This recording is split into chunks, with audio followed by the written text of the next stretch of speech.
À la mairie, un homme et une femme signent des papiers de divorce, tandis que, dans la pièce voisine, un autre couple signe leur acte de mariage. Ceux qui divorcent regardent les jeunes mariés avec envie. Dans un hôpital, une femme incapable de concevoir observe avec tristesse une autre qui, dans une salle adjacente, s'apprête à avorter. Dans une agence de recrutement, un chômeur cherche désespérément un emploi pour nourrir sa famille, alors que dans le bureau d'à côté, un employé remet sa démission sans hésitation. Le chercheur d'emploi regarde celui qui part avec envie. Dans un cimetière, une famille pleure le défunt lors de l'enterrement, tandis qu'à quelques pas, dans une maternité, une famille célèbre la naissance d'un nouveau-né. Un enfant passe des nuits le ventre vide, tandis qu'à côté, un autre jette de la nourriture par caprice. Celui qui souffre de la faim regarde l'autre avec envie. Dans une rue, certains distribuent des billets sans compter, pendant qu'un autre calcule minutieusement pour économiser quelques pièces, l'estomac creux. Ce monde est rempli de contrastes. Chacun semble vivre son paradis ou endurer son enfer. Conseil: la vie peut sembler injuste, mais chaque parcours est unique. Que l'on traverse des épreuves ou savoure des moments de bonheur, cultivons la gratitude et la compassion envers ceux qui vivent des réalités différentes.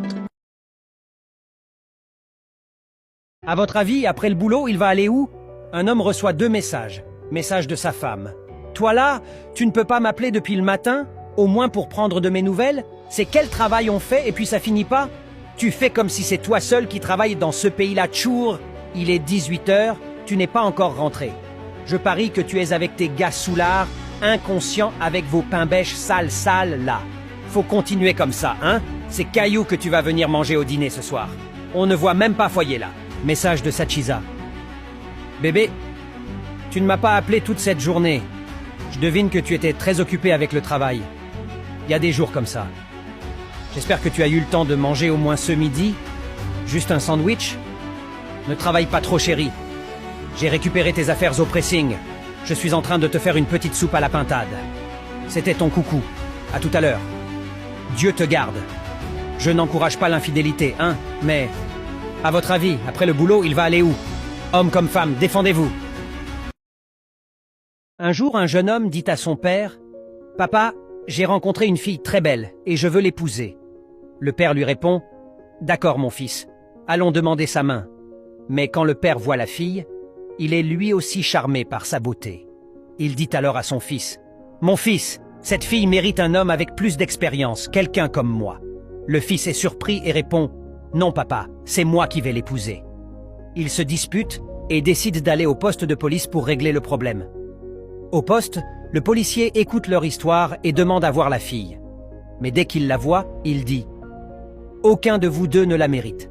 Cette fille devrait être avec quelqu'un d'important, comme moi. » Les 3 hommes se disputant encore plus et décident d'aller voir un ministre. Mais quand le ministre voit la fille, il dit « Cette fille devrait épouser quelqu'un comme moi, un homme de foi. » Leur histoire arrive aux oreilles d'un prince qui les appelle pour essayer de les aider. Mais quand il voit la fille, il déclare « C'est moi qui vais l'épouser !» Les 5 hommes commencent à se battre pour la fille. Alors elle leur dit « J'ai une idée, je vais courir et le premier qui me rattrape sera mon mari. » La fille commence à courir et les 5 hommes se lancent à sa poursuite. Mais tout à coup, ils tombent dans un grand trou. La fille les regarde depuis le haut du trou et dit « Savez-vous qui je suis? Je suis Dunia, le monde. Beaucoup de gens courent après moi, oublient ce qui est important jusqu'à ce qu'ils tombent dans leur tombe sans jamais vraiment m'avoir. Cette histoire montre que beaucoup de gens poursuivent les plaisirs de ce monde, en oubliant ce qui compte vraiment jusqu'à ce qu'il soit trop tard. Que Dieu nous aide à ne pas courir après les illusions de ce monde et à toujours rechercher ce qui est essentiel. Amin. Si tu as aimé la leçon et que tu es d'accord, abonne-toi et partage cette magnifique histoire. Écris Amen ou Amin en commentaire.